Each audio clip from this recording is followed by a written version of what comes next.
Thank you so much. I'm gonna share my screen and I hope you can see it now. Yep, thank you. Brilliant. So yes, as said, my name is Maria and I work at the Swedish eHealth agency, and we are quite a new agency. We're only 10 years old. Before that, we were a government-owned company that were created as a consequence of the deregulation of the Swedish pharmacy market. This is going to be a bit of a history lesson I can add as well. All agencies in Sweden have their own particular law that regulates why they exist. And in our law, it says that among other things that we are responsible for, we're also responsible for the ePrescriptions that we've had for a very long time in Sweden. Kind of. Because before we created, the government actually owned all the pharmacies. They bought all the pharmacies from private pharmacists in 1971 and created the monopoly. And the monopoly were quite rather progressive. And in 1983, they conducted an experiment with a single healthcare center to see if it was possible to send a prescription digitally. And it was a great success. So huge plans were made to expand the system throughout Sweden, but there seemed to be a piece missing for that complete implementation.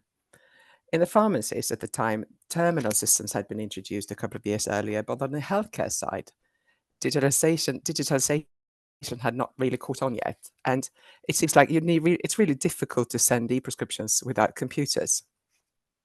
So new plans were set up 10 years later when the digitalization in the healthcare sector had caught up, and they set a huge goal that by 2007, 80% of all the prescriptions should be electronic or digital.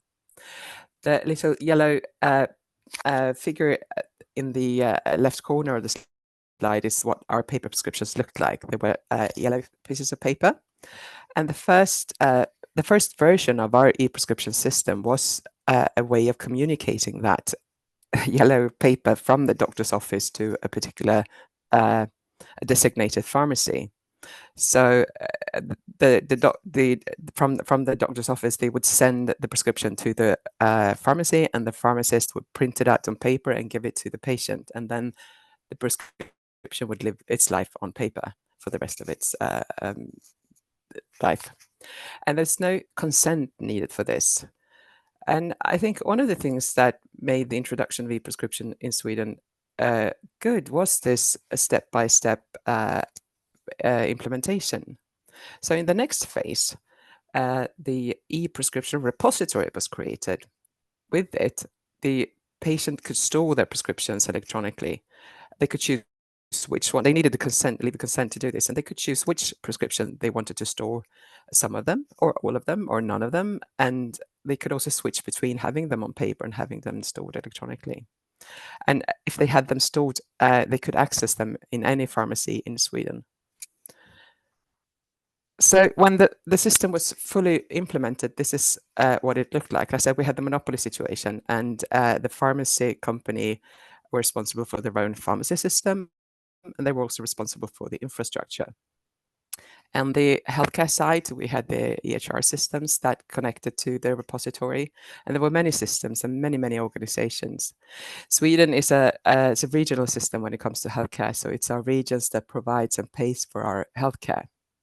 And then, as it is now, the e-prescription system contains lots and lots of databases and technical IT services. The actual interfaces are the systems that the healthcare side uses and the pharmacist uses. Skip forward a couple of years to when the monopoly fell, and we have private pharmacies. Private pharmacies were allowed again. The monopoly infrastructure, where the monopoly company owned all the infrastructure, was not really good for competition. The old monopoly company still exists. It's not a monopoly, obviously, but it's still on the market. So we were created first as a government-owned company with another name. If you look at the arrows between the systems and the repository, you can see that from the pharmacy systems to the repositories, they go both ways, but they only go one way from the HR system to the repository. The HR systems, clinicians could only send us prescriptions. because the law at the time did not allow for them to access the information in the repository. And the repository is national. It's sort of the master database for where all the prescriptions are stored. When we introduced the prescriptions in 1983, I can say the main objective, the absolute most important part of it, was patient safety and increased quality, because the only reason I would say that they had was to get away from handwritten prescription, because that was such an issue, to misinterpret what was written and always have to, not always, but very often having to call the doctor to have them explain what they had written. So introducing electronic prescriptions saved us a lot of time and money, and also increased citizen service, because, as I said, they could store all their prescriptions and have access to them, never forgetting or having a prescription left home when they went on holiday or anything like that. And also, when the pharmacists have information about all the prescriptions a patient has, it makes their work, they can do their job with higher quality if they have the combined information necessary. The introduction of ePrescriptions were done through a project where the stakeholders involved, the healthcare side and the pharmacy side, created local groups with a very detailed plan on how to implement ePrescriptions in a step-by-step implementation. Prescriptions were and still are very regulated, so it was quite easy to construct a specification, a standard for how to share that information in the involved system. And also, they also made sure that all stakeholders in the geographic area all had the same information at the same time on what was happening. So no stakeholder knew more than the other. And they were also part of the team that the local project groups. When the system had been introduced in whole of Sweden, the monopoly company published statistics on how the different regions were doing, how big a percentage of their prescribed prescriptions were digital. So there was a bit of healthy, I don't know, but at least a competition between the regions on who was doing better than the others. And that went on from quite some, sorry, that went on for quite some time. And but you remember the era that the healthcare side could not access the information in the repository. They could only see what was being prescribed from their own system. And we as patients, we go to different healthcare providers. So I go to a dentist that has a separate system from my GP. They can't see each other's prescriptions, which makes it a patient safety issue as well. But that changed in a couple of years ago when we got a new law, National Medication List Act, that gives access to the information in the now National Medication List to any clinicians that need it, and has the patient's consent. It also makes it mandatory to prescribe electronically and mandatory to store the prescriptions if you have a personal identification number.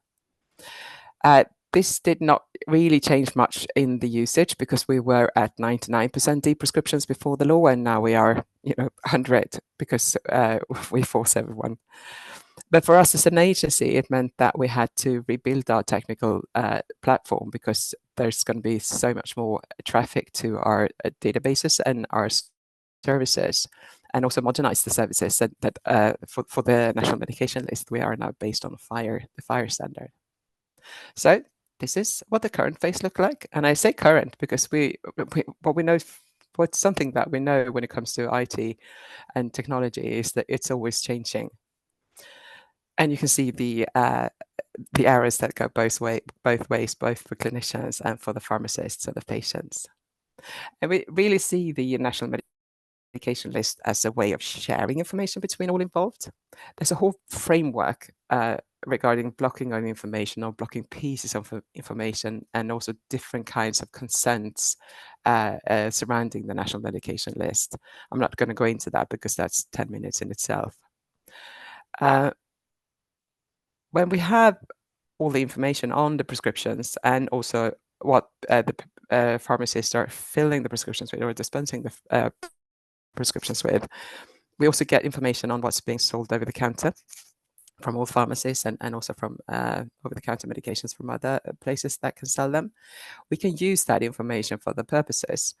We have a huge statistics unit that collects all this information and publish statistics, and we also use the information in the national reimbursement scheme. Also another thing I'm not going to go into here. One service we have for the pharmacist is the electronic expert support system, which it contains a lot of clinical rules on interactions and dangerous dosage depending on gender and age. This is something that the pharmacists know because that's what we go to school to learn, but it's like a security thing for them that's very much appreciated. I'm going to end with the e-prescriptions for our pets and animals because I think they're so sweet. They're not mandatory, but they still have a high percentage of usage. And for our pets, there are animals like chickens and sheep and cows. There's so many at the farms, but they also get e-prescriptions, by the way. But our pets, the ones we keep at home, they are prescribed with the same personal identification number, the personal identification number of the owner. So we have to keep them very separate so we don't mix up the prescriptions for our pets for ourselves. And they also have different legislations. But I really like the prescriptions for pets, and I know it's a bit strange because it's sad when humans are ill and need to take medication, but somehow when a parrot has a cough, that's just cute. Thank you.